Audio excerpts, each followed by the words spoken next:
¿Qué tal, amigos y amigas? Bienvenidos a una emisión más de su programa Expediente INACYPE. Soy Rafael Ruiz Mena y me da mucho gusto recibirlos el día de hoy. Tenemos preparado en esta ocasión un tema que actualmente ocupa parte de la atención en el mundo del derecho, que es la reforma constitucional en materia penal. Para eso hemos invitado el día de hoy a un hombre que ha sido un gran impulsor de este tema, que lo ha llevado y lo llevó en muy distintos foros y lo impulsó también en el Congreso de la Unión de nuestro país. Me permito presentar a un hombre que realmente no requiere mucha presentación, César Camacho Quirós. Él es licenciado en Derecho por la Universidad Autónoma del Estado de México y bueno, pues ha sido gobernador del Estado de México, senador de la República, actualmente es diputado federal y dentro de sus funciones en el Congreso de la Unión, en la Cámara de Diputados, está el presidir la Comisión de Justicia, precisamente diputado, que tiene que ver con esta reforma de gran alcance. Antes que todo, gracias por aceptar la invitación, bienvenido. Gracias a ustedes por invitarme, gracias Rafael, y ojalá podamos conversar sobre cosas que le hagan sentido a las personas que nos ven y nos escuchan. Claro, esa es la parte importante, el sentido humano de la reforma penal. Señor, usted que ha sido uno de los grandes impulsores de esta reforma, me gustaría que platicara un poco a la gente cómo se gestó esa reforma, porque tenemos conocimiento, sabemos ese proyecto de reforma que envió el presidente Calderón en marzo de 2007, una red nacional de juicios orales formado por muchas instituciones que trabajaron un proyecto y finalmente encuentran eco en usted, que empieza a hacer un gran trabajo de lobbying para generar esta idea. ¿Cómo se gesta esto? Bueno, primero es evidente la urgencia de una reforma de gran calado al sistema de justicia penal porque yo puedo afirmar rotundamente que hoy los mexicanos no estamos contentos con las estructuras que el gobierno ha establecido para cuidar la vida, el patrimonio, la libertad de quienes vivimos en esta sociedad. Cuando la sociedad se gesta, se parte de la base que los individuos ceden al Estado parte de su libertad a cambio de seguridad y justicia. Claro, son los pues en nuestro caso, cualquier mexicano podría decir, yo sigo cediendo esa parte de mi libertad, pero no recibo a cambio la seguridad y la justicia ofrecida por el Estado. Ha habido, por razones innumerables, un deterioro de las instituciones de justicia, y hablo lo mismo de las procuradurías, hablo de la federal o la general de la República y de las estatales, como de los tribunales que resuelven asuntos de carácter penal. La gente piensa dos veces, si ha sido víctima de un delito, piensa dos veces ir o no a denunciar el delito porque no solo suele perder tiempo, a veces pierde más dinero del que ya sufrió con la comisión del delito mismo. De modo que tratando de interpretar lo que estaba pasando en la sociedad, se integraron grupos no gubernamentales para sugerir un cambio radical de esquema, de modelo, de sistema. Sí, porque había prácticamente una unanimidad de que el sistema había que cambiar. Había que cambiarlo. Lo que había que discutir era eventualmente el cómo y qué figuras, ¿no? Pero adicionalmente se da casi de manera simultánea con una preocupación ciudadana recogida por el gobierno, no solo por el gobierno federal actual, sino el anterior, que había que combatir con mayor eficacia el crimen organizado. Entonces corren de manera paralela dos propuestas, grosso modo, una que tiene que ver con la implantación de algo que los especialistas llaman el sistema acusatorio, un sistema al que me referiré enseguida, y por el otro la preocupación fundada del presidente y además el cumplimiento de un compromiso de campaña, según entiendo, de presentar una iniciativa en esta materia para que fuera dotado sobre todo el gobierno federal, la PGR, de estos instrumentos jurídicos de los que hablo para ser exitosos en el combate de la delincuencia organizada. En principio parece que son dos temas que no podían, así se vio por algunos, empalmarse o vincularse. La opinión de algunos, entre los que me inscribo, fue que un sistema acusatorio cuya característica principal es el respeto de las garantías de los derechos fundamentales de las personas, ya sea de las víctimas como del imputado, es decir, de aquel al que le achacan la comisión de un delito, puede perfectamente embonarse con el combate al crimen organizado, que no era un lujo, como algunos consideraron este sistema propio de los países occidentales, propio de países respetuosos de los derechos humanos, propio de países con una democracia de calidad. En consecuencia, inició una discusión que duró casi un año, 11 meses, en la que se involucraron o se conocieron 10 iniciativas de reforma constitucional, 10 distintas, una de ellas la del presidente Calderón, cuyo rasgo central, como usted, Rafael, ya lo dijo, era el darse como Estado, no solo el Ejecutivo, una herramienta moderna para ser más exitoso en el combate al crimen organizado. Después de muchas discusiones logramos coincidir con la colaboración y con la ayuda de especialistas, de gente que oficiosamente se involucró en el tema por considerar que había necesidad de hacerlo pronto y hacerlo bien. Y logramos construir un proyecto de dictamen en el que políticamente, aunque este es un programa jurídico, vale la pena hacer un apuntamiento político. No, y por eso lo hacía, porque veo precisamente esa parte de la negociación, del consenso, es relevantísima esto es relevante porque, no obstante que el contenido es eminentemente jurídico, no puede dejar de verse desde la perspectiva política como si fuera una envoltura del producto. Y en este tema creo que avanzamos muy bien, y aquí vale la pena hacer un reconocimiento a todas las fuerzas políticas con presencia en el Congreso, es decir, a todos los partidos. Diríamos que es una paternidad suficientemente amplia y generosa para que nos alcance a todos. Sí, porque finalmente se logró un consenso amplio, todos los partidos la votaron, ¿no? Bueno, a favor. Eso es en lo que quiero, con lo que quiero evidenciar esta casi unanimidad, 462 diputados a favor y 6 en contra. De suerte que es rotunda, es abrumadora la mayoría, lo cual habla del respaldo político y del compromiso no solo con su implantación, sino con su instrumentación y con los recursos. Sí, que vamos no a hablar es un de tema esa parte menor. que es Así es, fundamental. porque si no podría quedarse en letra muerta en la parte declarativa. Esto sería, por supuesto, terrible, y que estoy seguro que no ocurrirá. Entonces nos dimos a la tarea de discutir durante muchos meses, oyendo a los especialistas, oyendo a la gente que con un fraseo cotidiano, que sin echar mano de terminología especializada, lo que decía es: queremos que los juicios sean sencillos, llanos, breves, que le entendamos todos, que el juez efectivamente esté presente en las diligencias, que el Ministerio Público sea fuerte pero no omnipotente. Y es así como se estableció este llamado sistema acusatorio, dejando de lado un sistema que, aunque fue evolucionando, no deja de ser preponderantemente inquisitivo. El adverbio es muy importante señalarlo, porque si bien no es un sistema absolutamente inquisitivo, tiene muchísimas características Sí, de era inquisitivo mixto, ¿no? Pero un tenía más características del inquisitivo que del acusatorio. El inquisitivo no es otra cosa que a la gente se le suele detener para investigar, que la persona es más vista como un objeto de investigación que como un sujeto de derechos. Un sistema en el que ha habido una especie de abuso, para no hablar demasiado de él, un abuso de la prisión preventiva como medida provisional, cautelar. La propia Corte ha interpretado la Constitución como es su tarea y dice: la presunción de inocencia está implícita en la Constitución.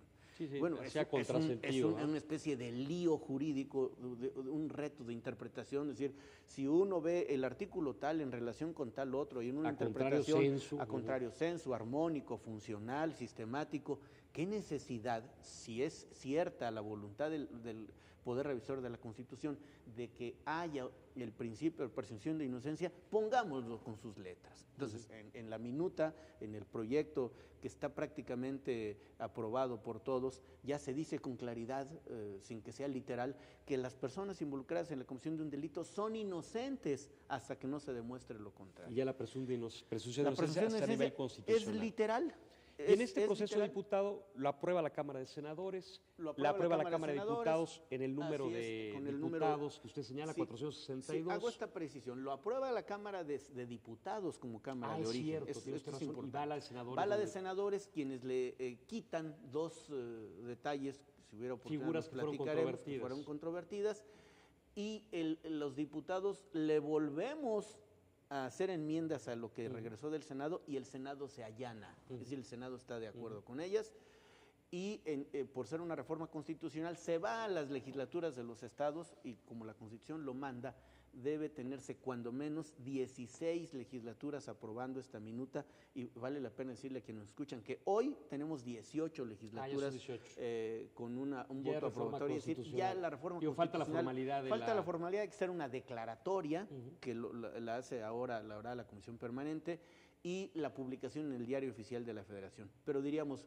reforma habemos. Es decir, esto ya es un asunto de días, de trámites formales, pero la reforma está prácticamente en vigor.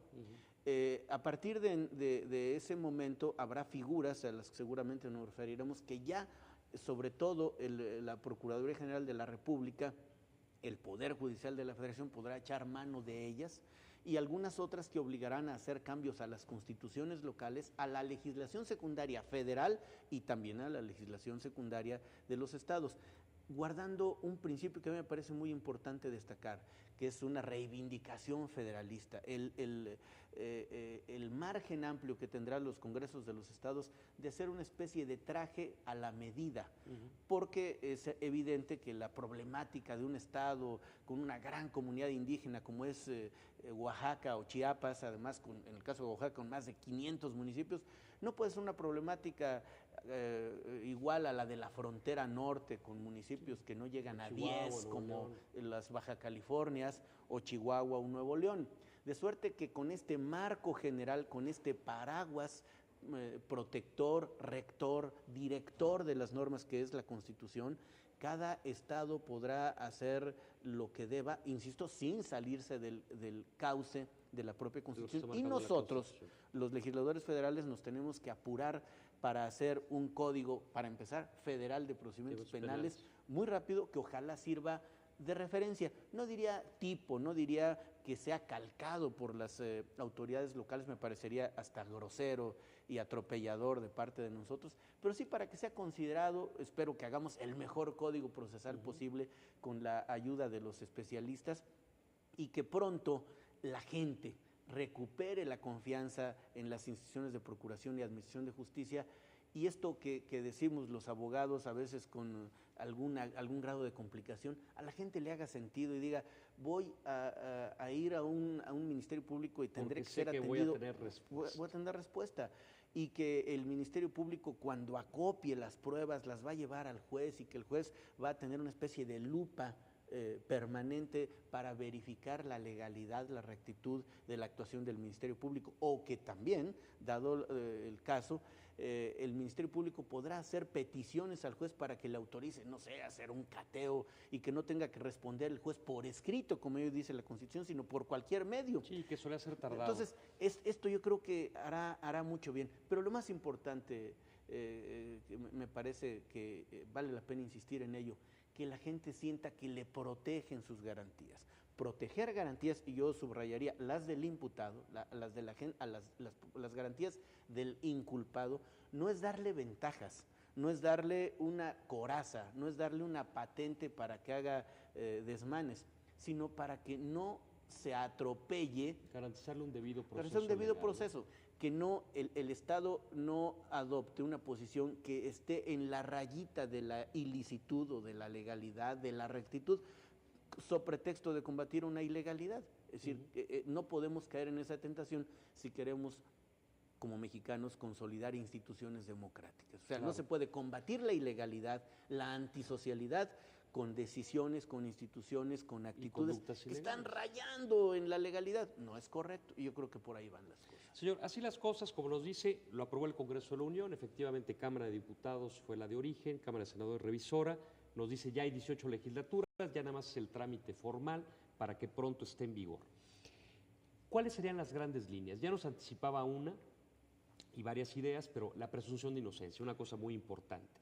¿Cuál diría usted que son los grandes rubros que toca la reforma, a reserva de algunos tal vez desmenuzarlos un poquito más? Querría primero abundar un poco en la presunción de inocencia, porque esto impacta en lo que yo llamaría la utilización racional de la prisión preventiva. Hoy hay un abuso de la prisión preventiva, y esto, que es una medida cautelar, o sea, una medida provisional, se convierte en una pena anticipada. Sí, la excepción se convierte en la regla. La excepción se convierte en la regla. Los procesos duran en promedio 26 meses, y las personas procesadas, es decir, aquellas a las que todavía el juez no les dicta una sentencia condenatoria definitiva, ya están compurgando una pena de hecho. Insisto, 26 meses son muchos meses. Esto ha tenido, entre otros impactos, la sobrepoblación penitenciaria. De los 210,000 reclusos federales, estatales y demás, 90,000 son procesados. Es decir, es una cantidad altísima porque ha habido un abuso en la utilización de la prisión preventiva y en esto que hoy se llama el catálogo de delitos graves. Casi todo es un delito aparte grave. de una mala política criminal. Así es. ¿no? Bueno, entonces, de la mano con esto yo diría, el cambio es que dada la presunción de inocencia y el ejercicio o el aprovechamiento racional de la prisión preventiva, hoy la regla es que la persona enfrente su proceso, o sea, su investigación desde la libertad, salvo una pequeña lista de delitos que se establecen en la Constitución. ¿Qué tiene que ver con delincuencia organizada? Delincuencia organizada, secuestro, homicidio doloso, violación, trata de personas, delitos cometidos por medios especialmente violentos o aquellos que el arbitrio del juez le diga, si los elementos le digan al juez que sin estar en este catálogo breve de delitos, tú consideres él considere fundadamente, por supuesto, que la persona debe vivir el proceso desde Pero básicamente la prisión. va a haber prisión preventiva para aquellos delitos en que no tenemos duda nadie que son realmente graves. Realmente graves que Pero los agravien a demás la va a sociedad. quedar en opinión del juzgador Así es. de acuerdo a los elementos. Así es, que es un primer ejercicio del arbitrio judicial, de esta ponderación racional, profesional que todos queremos que hagan los jueces. Una figura más en este orden de ideas, que es los medios alternativos para arreglar problemas. A veces los abogados hacemos de cada expediente un culto a la formalidad. Legajos y más legajos y formalidades y más. Claro que no tenemos que olvidar la formalidad, pero no hagamos de este el centro de la atención. El derecho penal tiene que arreglar problemas antes de llegar a juicio, que son las medidas alternativas. Estas Con medidas esta, si le parece, alternativas, diputado, sí. regresamos después de un ¿Cómo no? mensaje. Regresamos.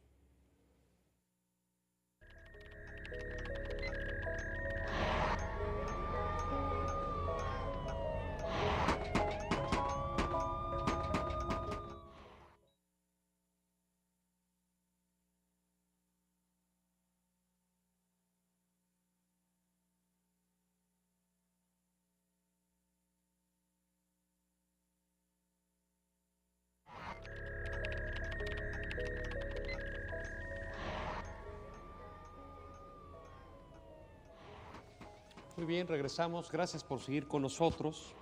Comentábamos en el anterior corte un tema que dicen los especialistas, diputado, que es fundamental para la adecuada implantación del sistema penal acusatorio, y son los medios alternativos para solución de conflictos. Así es, la experiencia nos dice que en sitios como Chihuahua, donde esto tiene un par de años funcionando, solo el 20% de los asuntos llegan a juicio. Es decir, hay siempre la manera, con control judicial, esto es muy importante decirlo, no es solo un arreglo entre partes, el juez tiene que estar siempre atento de que se hagan las cosas bien. Puede haber una solución de un problema, por la comisión de un delito, por algo que agravia a la sociedad, que a veces agravia subrayadamente a una persona o a una empresa, hablo de los delitos patrimoniales, y que se pueden arreglar, por supuesto, con una gran facilidad. Y esto me lleva de la mano a otra de las, para describir otra de las características que han devenido en injusticia del sistema preponderantemente inquisitivo que tenemos, que es la criminalización de la pobreza. Es decir, de los 90,000 de los que yo hablaba, 74,000 están recluidos por delitos patrimoniales menores de 5,000 pesos. Hoy es un delito grave y por lo tanto no permite la libertad bajo fianza y hay que vivir el proceso desde la prisión. El robo de unas sandalias de plástico en una tienda de autoservicio. No me parece, por supuesto, que sean conductas que se deben pasar. Sí, pero que pero no me parece que hay una prisión. primero desproporción terrible y que debiendo generar ejemplaridad, un cambio de actitud para aquel que delinque, bueno, tenemos que hacer que el sistema sea inteligente y justo. Entonces, estas medidas además permiten este tipo de cosas. Es decir, la posibilidad de que alguien se comprometa, por ejemplo, a pagar la cantidad que cuesta o vale el producto que robó. Y ya no vamos a juicio. Y ya no vamos a juicio. Ahora, para llevar un poco al televidente, diputado, entonces eso se trata de que la persona que sienta que se cometió un delito a su persona, a su empresa, denuncia. Pero En esta etapa, más allá de cuestiones técnicas, se procura a través de un control judicial que haya un arreglo. Que haya Es un decir, arreglo. señores, ¿para qué vamos a juicio ante un juez penal si lo podemos arreglar en esta Claro, si instancia? a ¿no? alguien le robaron el estéreo de su coche, dañaron la cerradura y rompieron el vidrio, seguramente lo que tendrá justificadamente que demandar es que le reparen la cerradura, es que le devuelvan el estéreo o el monto del mismo, y que adicionalmente al pago, por supuesto, la persona que admite haber cometido el ilícito sea acreedora a una sanción. Es decir, no es solo el pago de la reparación del daño, esta es una de las vertientes de una pena de esta naturaleza.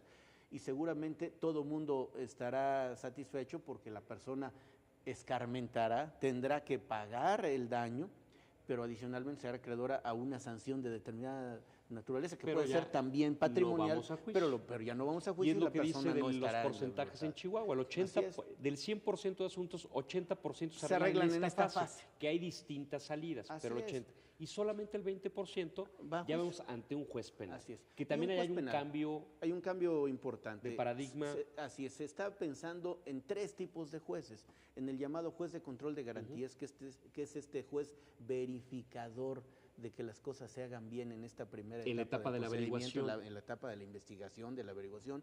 El juez, diríamos, de instrucción, el juez que ya es quien recibe las pruebas, Lleva el ante asunto. cuya presencia se hacen todas las diligencias. Hoy, jurídicamente, el juez tiene la obligación de estar, pero si no está, no pasa nada. Es más, si nosotros leemos una causa penal o un TOCA, porque es un asunto que ya está en revisión, valga la expresión, siempre vemos allí que el juez estuvo presente. En el 80% de los casos esto no ocurre. Ahora se establece que la ausencia del juez en estas diligencias trae consigo la nulidad de todo lo que se actúa. Esto es muy importante. Y el juez, que nada sustituye esta parte, el juez de manera directa, por sus sentidos, no por lo que lea, podrá constatar lo que alegan cada una de las partes. Yo creo que esto es vital. Es decir, esto me lleva de la mano a subrayar una de las características de los juicios en este tipo de sistema, que es la oralidad, que además es un elemento que transparenta la actuación de las autoridades y de las partes que Y están precisamente esta parte es lo que controvirtiéndose. se conoce comúnmente como juicio Como oral. ¿no? juicio oral, Esta parte. es la que se conoce así. Nada tiene que ver con el esquema norteamericano, Sí, porque aquí en no hay donde hay un jurado, jurado. ni cuestiones de esta naturaleza. Esto vale la pena erradicarlo. Me importa subrayarlo porque creo que a nosotros nos ha faltado explicarlo. Esto no es una calca de un modelo que nos es, por supuesto, extraño. Esto es un juicio en el que un perito en derecho, un abogado, hubo es el que lo unanimidad hace. desde el principio entre los distintos actores y especialistas en que todo menos jurado, ¿no? Menos jurado. Yo diría que nadie lo puso sobre la mesa, Claro, de ese nadie quería tamaño, jurado. nadie lo quería. Y al final el juez, después de escuchar argumentos y lo más importante, de verificar evidencias, esto es muy importante porque Sí, pero él oye a los hay un testigos, ve cambio, sensaciones, eso que usted comenta de emociones. cambio de paradigma es vital. Se nos ha dicho durante muchos años, así casi parecía dogma jurídico, que la confesional era la reina de las pruebas. Aquí, esto lo digo bajo mi responsabilidad, y si me equivoco solo seré yo, la prueba presuncional, es decir, la suma de los indicios va a ser la reina de las pruebas. O sea, no es lo que el juez solo oiga, sino la verificación, por ejemplo, de los dictámenes de los peritos. Más allá de lo que las personas digan, las pruebas que tienen base técnica, que son producto de la investigación, echando mano de técnicas avanzadas, de mecanismos derivados de la ciencia aplicada, bueno, son los que le van a decir al Pero juez la aparte ahí va a verdad estar histórica. el perito, ahí va a rendir Ahí va a su estar el dictamen perito, en frente del y juez, así del es. fiscal, del acusado. Y el perito tendrá que responder a los cuestionamientos no solo de las partes, sino del propio juez, y no solo dedicarse a mandar un documento frío y a veces insuficiente en las explicaciones y los argumentos. Y habrá un tercer juez, que esa es otra cuestión importante en este cambio de paradigmas. Hoy la modificación de una sentencia que ha causado estados, de una sentencia definitiva, corre a cargo de la autoridad administrativa. Sí. Cuando esto se le llama pomposamente cosa juzgada y es invariable, pues ni tan invariable, porque un funcionario que, dicho de buena fe, puede equivocarse en las apreciaciones, pero dicho con alguna dosis de mala fe, puede prestarse incluso a un ejercicio de corrupción. En el cambio de los términos como se ha de cumplir una sentencia condenatoria. Quien podrá cambiar los términos de una sentencia condenatoria es otro juez, echando mano otra vez de criterios judiciales, de criterios jurídicos, y tendrá que ser muy claro, explícito, contundente en los argumentos que vierta cuando justifique es al que la denomina modificación. El juez de ejecución de sanciones penales. Así y es. un poco como referencia a nuestros televidentes, aquí nos referimos cuando ya el juez ha sentenciado a una persona, está en prisión, la autoridad administrativa, normalmente vía el Poder Ejecutivo, da libertades anticipadas, ¿no? Pero corresponde, digamos, al Poder Ejecutivo. Al Poder Ejecutivo. Eso ya no lo podrá hacer Ya el no Poder lo podrá Ejecutivo. hacer. Será un juez Así también es. quien decida Un juez quien cuándo decida. sale de Así es. antemano, ¿no? Pero puede estar en prisión, pero puede no estar en prisión. Es decir, puede alguien, en los términos actuales, no estar en prisión, pero igualmente la modificación de una sentencia corre a cargo de la autoridad administrativa. Ahora será ese mismo juez, otra vez en ejercicio del criterio, del arbitrio, de esta valoración delicada, porque delicado será siempre el trabajo de alguien que juzga, que emite un juicio sobre la conducta de otros seres humanos. Entonces me parece que este es un cambio también importante. Y un segundo gran paquete que me importa mucho subrayar su compatibilidad con esto que hemos llamado el sistema acusatorio, que es dotarle sobre todo al Ejecutivo Federal, al Procurador General de la República, de instrumentos que me queda claro que son de retadora administración, es decir, que no es fácil manejarlos, pero que todos hacemos votos porque lo haga muy bien y podamos tener mejores resultados en el más corto plazo posible en el tema del combate al crimen organizado. Ahí se habla de la figura de extinción de dominio, ¿no? Que es de la una de figura las de extinción de principales dominio, herramientas. me parecería importante primero establecer que el crimen organizado, que hoy es un delito que recoge más o menos la mitad de los estados del país, lo cual genera hasta problemas operativos porque hay quienes persiguen criminales organizados desde el ámbito local y lo hace la federación también. Bueno, a partir de la entrada en vigor de la reforma constitucional, esta será competencia exclusiva de la federación. Me parece que esta delimitación, esta clarificación es muy buena. Pero yendo a la figura de extinción de dominio, es más que claro, evidente, y esta es la experiencia de países que han enfrentado retos como el nuestro, que el motor de una organización criminal es el dinero, o los bienes que se traducen al final en dinero. En consecuencia, se da al Estado, y aquí no solo al Estado federal o al gobierno federal, sino a los estados miembros de la federación, la facultad de hacerse de los bienes que son producto, instrumento u objeto de los delitos. Creo que esto puede ser contundente, rotundo, porque además no se da hasta el final de la investigación y hasta el dictado de una sentencia condenatoria, sino en un proceso paralelo cuyos términos tenemos que discutir, cuyo trámite tenemos que fijar los legisladores federales. Sí, porque ahora incluso preso seguía usando sus propiedades, sus ganancias, a través de familiares, testaferros. Este es el combustible del crimen organizado, los recursos, que por supuesto no son de poca monta, ¿no? Son grandes cantidades de dinero que convertidas en armas, convertidas en sobornos, convertidas en compra de bienes materiales que facilitan la comisión de los delitos, bueno, hacen que a veces la posición del propio gobierno sea de desventaja. Entonces creo que esta figura es vital. Diré brevemente. Y donde hay que tejer fino ya es en la ley secundaria, que nos va a decir cómo va a ser ese proceso mediante el cual les vamos a quitar esos bienes. Así es, porque también aquí hay que cuidar otra garantía, los que de es buena fe. Los de buena fe, es decir, si alguien es dueño o poseedor de un bien sobre cuyo origen hay duda, pues no se le pueden atropellar los derechos. Esta es otra de las características. Digo, puede haber personas de buena fe que de pronto alguien renta una bodega a alguien que resultó ser miembro del crimen organizado y luego me andan quitando mi bodega, ¿no? Entonces hay que ser muy cuidadosos. Hay que ser muy cuidadosos, pero aquí el reto es cómo, siendo cuidadosos y respetuosos de los derechos, en este caso el derecho de la propiedad o de la posesión, no se pierde eficacia. Este es el reto. Porque lo que queremos es que el Estado mexicano o los estados del país, si hablo del Estado federal, pues, tengan en esta arma un instrumento para combatir no en el mediano o largo plazo, sino que el éxito se traduzca en pegarle al corazón de las organizaciones criminales. Yo creo que esto es de la mayor importancia. Señor, esas son a grandes rasgos las grandes líneas de la reforma, porque incluso algún investigador me comentaba que pese a que son 7, 8 artículos constitucionales, que ya de suyo es muy importante, 10 artículos constitucionales, implicaba más de 100 pequeñas reformas cada uno de los artículos. Entonces, he ahí el gran calado de la reforma que usted dice. Pero esto no podemos mencionar todo, pero esto es lo fundamental. ¿Usted quedó satisfecho con la reforma? ¿Cree que hace falta algo? ¿Le hubiera gustado que algo que finalmente no se pudo incorporar se incorporara? A mí me hubieran gustado algunas figuras más. Yo soy de los que postulan la necesidad de un ministerio público autónomo.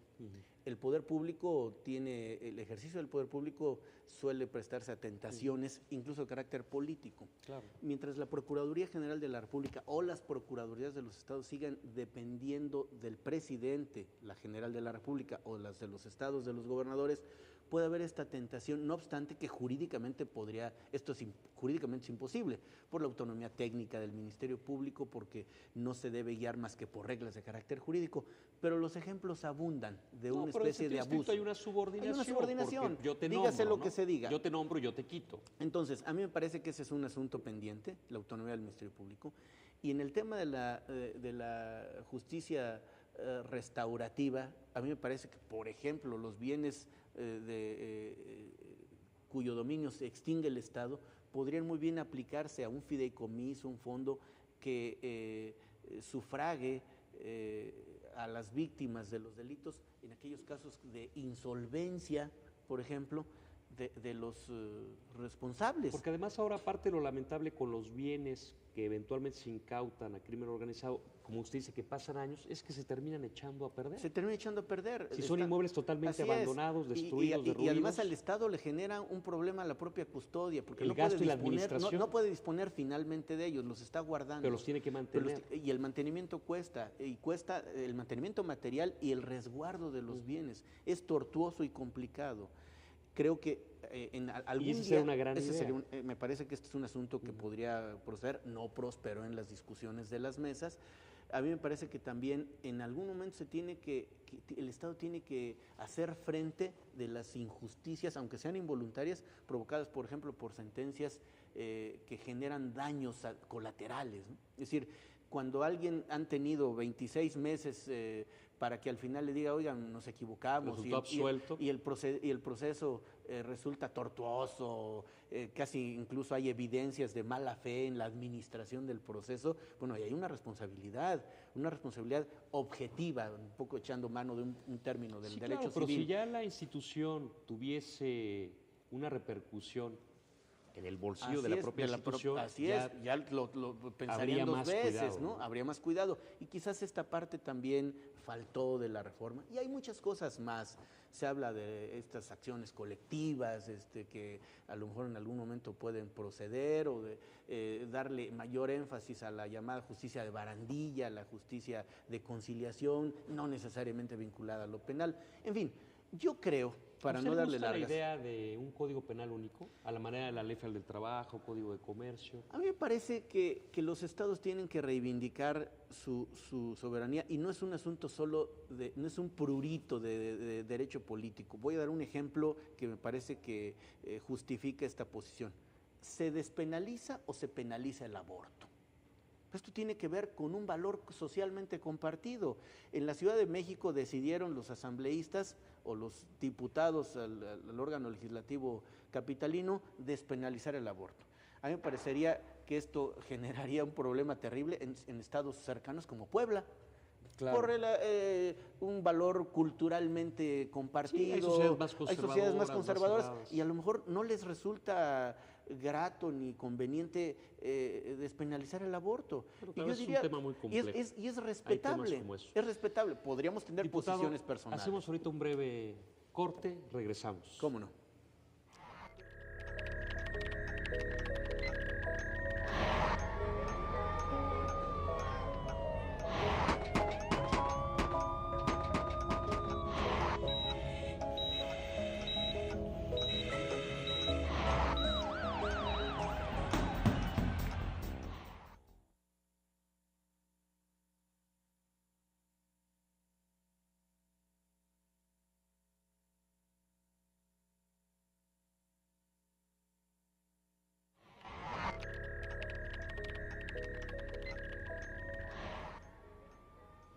Bien, regresamos. Gracias por seguir con nosotros. Recuerde que nos interesan mucho sus opiniones, sus sugerencias, sus comentarios.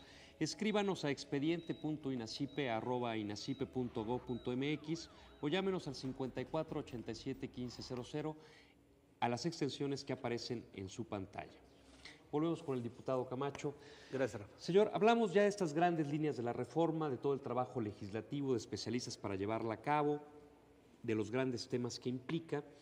Y un tema que ha captado la atención, y creo que con razón, es cómo se va a implementar esta reforma.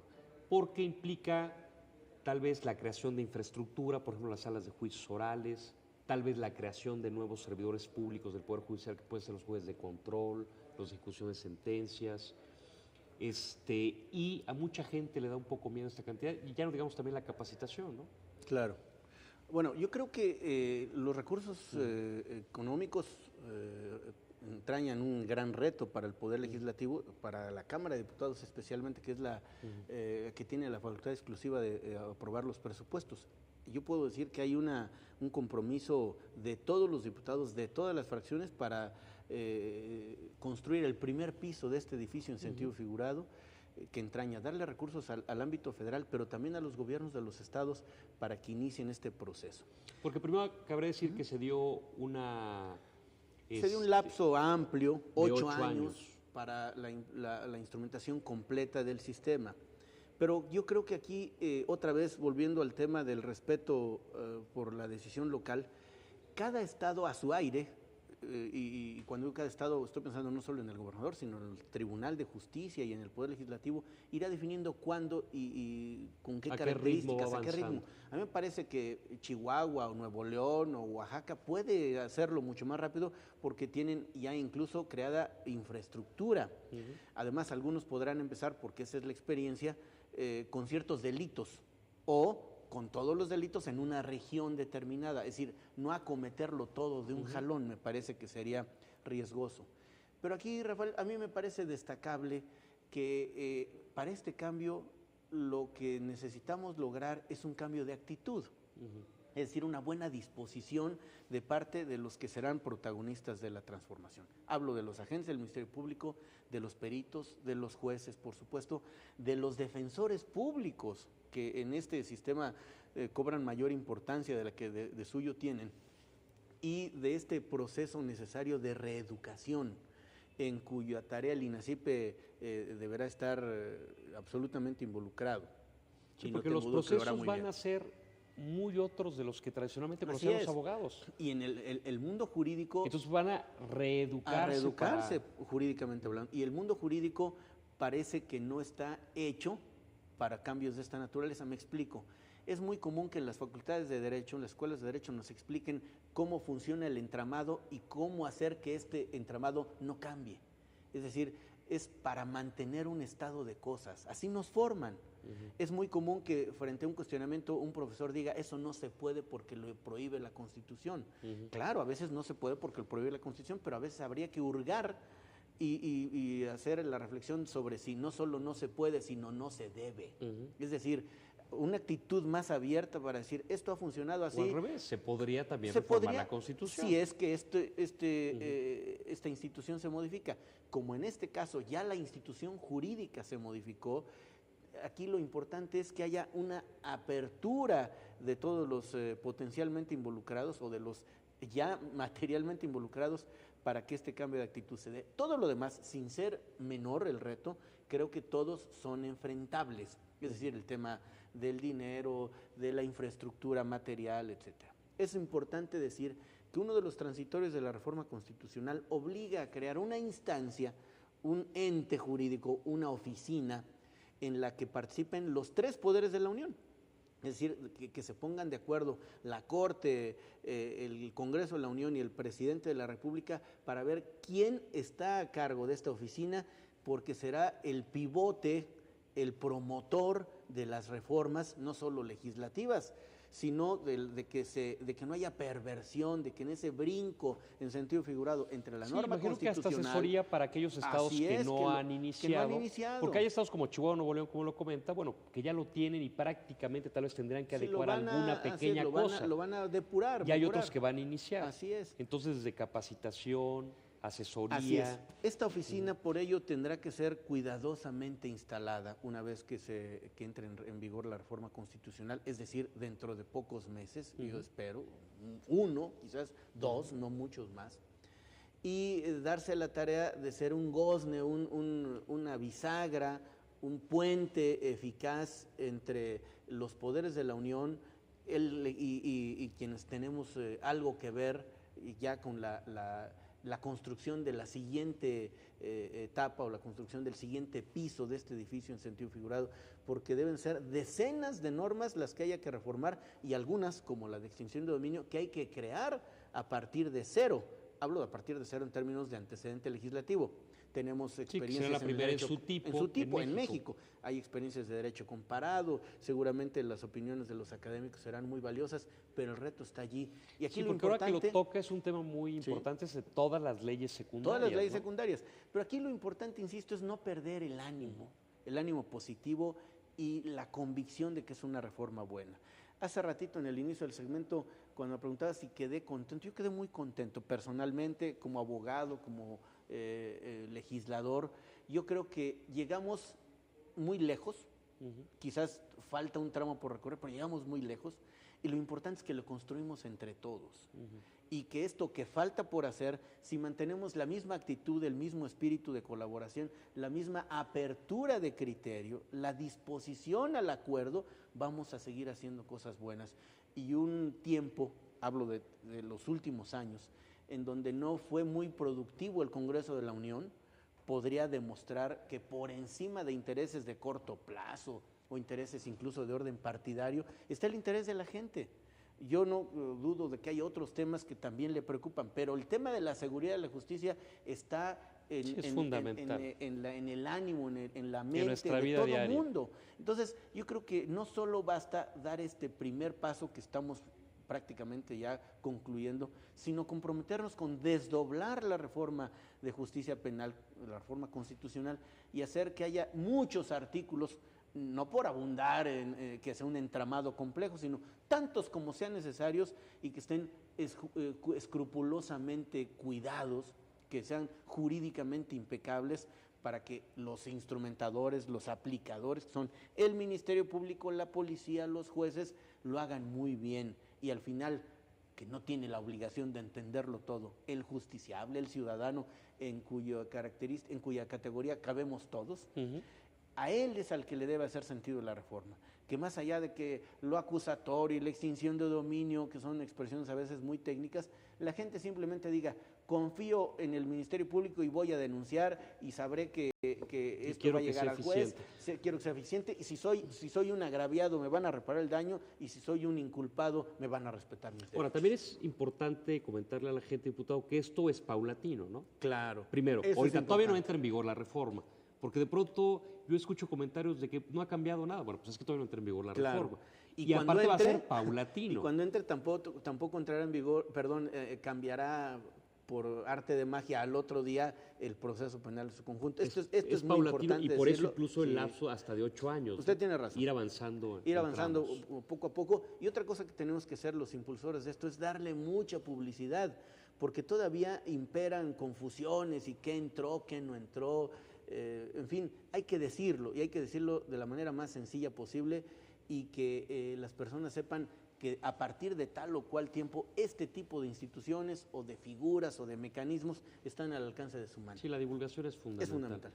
Y también ahora que comentaba los transitorios, diputado, también creo yo que con mucho acierto, también se estableció ahí la obligación, tanto para el propio Congreso de la Unión como para las legislaturas de los estados, de asignar anualmente recursos para estos efectos, ¿no? Así es. Con lo que de alguna manera está garantizando que este proceso paulatino anual se vaya llevando a cabo a los ritmos que cada quien considere. Que cada quien considere. Es correcto. Decía yo que hay un compromiso explícito, franco, de los diputados y diputadas de todas las fracciones políticas para respaldar presupuestalmente esta reforma constitucional, que si es de todos, como es el caso, tenemos que sufragar económicamente también todos. Y que si generamos una especie de plurianualidad en el presupuesto, aunque jurídicamente esta figura no está implantada, pero nos hacemos cargo de una acción que puede irse segmentando en 8 o en 7 o en 6, que cada año seamos escrupulosos cumplidores del compromiso para que se vaya estableciendo lo que se deba y dentro de 8 años, digamos, misión cumplida. Sí, lo vamos asignando a las necesidades. Es decir, también con esto queremos decir que no es un desembolso en una sola exhibición y para un solo periodo, ¿no? Así es. Porque incluso en un seminario que la propia Suprema Corte promovió, hacía un cálculo uno de los consejeros, el consejero Aguilar, creo que de 20,000 millones lo que podría costar la infraestructura. Pero eso eventualmente se puede ir repartiendo en distintos... así es. Pero voy a dar un dato, ya que él dijo 20,000 millones. Lo que le cuesta al Estado mexicano mantener a los 90,000 procesados, no a los sentenciados, a los procesados en las condiciones actuales, son 15,000 millones de pesos al año. Es decir, yo no estoy diciendo que esos nos los vamos a ahorrar de golpe y porrazo. Efectivamente, pero al restringir la prisión preventiva, aparte que vamos a despresurizar las prisiones, evidentemente se va a batir el costo. Ahí hay economías muy importantes, además de todas las ventajas personales a los procesados, a quienes les arruinamos la vida cuando injustamente los tenemos preventivamente detenidos por tantos meses, la vida personal, la de su familia, la vida productiva, etcétera. Entonces, esas economías, insisto, cuesta 15,000 millones, a lo mejor nos ahorramos los 15,000, pero nos ahorramos 10,000 millones. Y además, no sé si coincide conmigo, diputado, yo creo que va a ser un sistema que cuando empiece a operar la gente podrá confiar en él. Así es. Porque además es muy visual. Así es. Es decir, yo puedo ingresar a una sala de juicios orales, donde puedo ver al juez, donde puedo ver al fiscal, donde puedo ver al acusado, y puedo permanecer además en la sala. Claro. Porque propicia también transparencia, ¿no? Así es. Es parte de y la transparencia, una de las ventajas de este sistema. Es un instrumento, un elemento para abatir la corrupción. No digo que la corrupción también se erradique por decreto. La corrupción, que a veces forma parte de un fenómeno subcultural, es decir, que lo hemos ido fomentando involuntariamente, las personas le van a pensar 2 veces acceder o admitir o entrarle a la corrupción, porque hacerlo de cara a la sociedad en una vitrina va sí, porque aquí el trato ya no es en corto, el trato es una sala. Es una sala y no vale, jurídicamente hablando, nada que no se diga a voz en cuello frente a todo el mundo. Sí, aparte creo que aquí también habrá ya la prohibición de que eventualmente el juez se reúna con alguna de las partes en particular. Tendrá que hacer con las partes al mismo tiempo, con los dos, el famoso principio de contradicción, todo el tiempo uno frente al otro, sin ventaja para nadie, ¿no? Y además esto viene abonando también a pues lo que ha sido también una política del legislativo mexicano en los últimos años del sentido de la transparencia, ¿no? Así es. Cada vez la cultura de rendición de cuentas mucho más arraigada, frutos, ¿no? Así es, sí, tiene esta reforma menos de 5 años y ya hicimos una reforma constitucional adicional al 6º para implantar lo que llamamos el principio de máxima publicidad, que no es privativo del Ejecutivo, del Legislativo, que es para todas las autoridades, incluidas las autoridades judiciales. Porque habitualmente autoridades que no daban explicación de sus actos, pues ahora se dan cuenta que están obligados a ello, ¿no? Así es. Entonces eso ha forzado de alguna manera también la transparencia de una manera importante. Es correcto. Otra parte de esta reforma es también el apartado de seguridad pública. Está este gran apartado de justicia penal. Así es. Está este apartado muy relevante que nos mencionaba también de los defensores públicos, presunción de inocencia, de la delincuencia organizada, pero también está en la parte de seguridad pública. Hay que reforzar también esta parte, Hay que reforzarla, ¿no? Porque es el primer eslabón de la cadena, de suerte que si hay un problema de origen, diríamos el tren de producción en sentido figurado puede tener alguna distorsión, alguna deficiencia. Efectivamente, esta reforma también toca la necesidad de mejorar las condiciones. Por ejemplo, el servicio de carrera. El servicio de carrera, sí. La certificación, la certificación de la policía, esta obligada o necesaria comunicación de las corporaciones policíacas. Es terrible ver que un mal policía que es dado de baja o eventualmente procesado y sentenciado en un estado, lo vemos después como gran mando en la policía del estado vecino o de otra entidad del país. Es una reforma importante, esa fue la modificación al 123 que hicieron. Es decir, alguien dado de baja no puede obligar a la autoridad judicial a reinstalarlo. Solo lo obliga la autoridad judicial a pagarle la indemnización del caso. pero no a reinstalarlo. Son medidas que en el mundo del derecho laboral han recibido algunas, incluso objeciones. A mí me parece que es una medida eficaz y necesaria, echando mano de algo que no tienen otras instituciones, sino el Estado mexicano.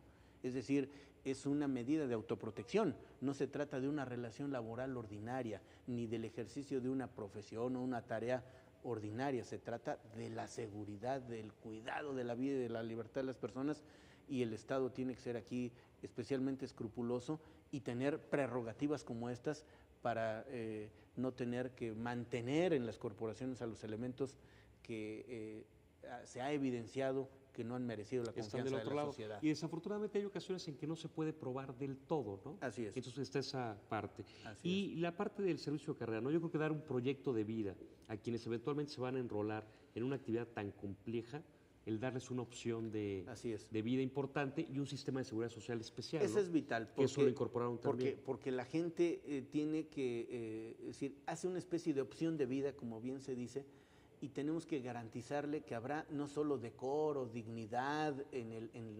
a la vuelta de la esquina en sentido figurado, sino que habrá protección de sus derechos, que su familia estará a buen recaudo y que la propia persona será cabalmente respetada en el ejercicio de sus derechos. Creo que esta parte es muy importante porque una buena policía es condición sine qua non para que el sistema de seguridad y justicia funcione bien. Claro, es fundamental. Diputado Camacho, pues yo le agradezco mucho esta plática, como lo comentábamos al principio con usted, con el público televidente, es una reforma de gran calado, como lo dijo usted, y por lo tanto aborda una gran cantidad de temas, pero creo que hemos comentado los más importantes de una manera que lo pueda entender la gente, que lo pueda palpar, que le haga sentido, como lo hemos platicado acá, y que bueno, va a ser un proceso paulatino para el cual hay voluntad política, se van a invertir los recursos, y creo yo, aquí ya es opinión mía, se ha dado un plazo importante para que se pueda trabajar con la suficiente holgura. Por lo pronto, diputado Camacho, yo le agradezco mucho la presencia. No, y a ustedes. Y a todos ustedes les agradezco su sintonía y nos vemos aquí el próximo lunes a las 7 de la noche. Gracias.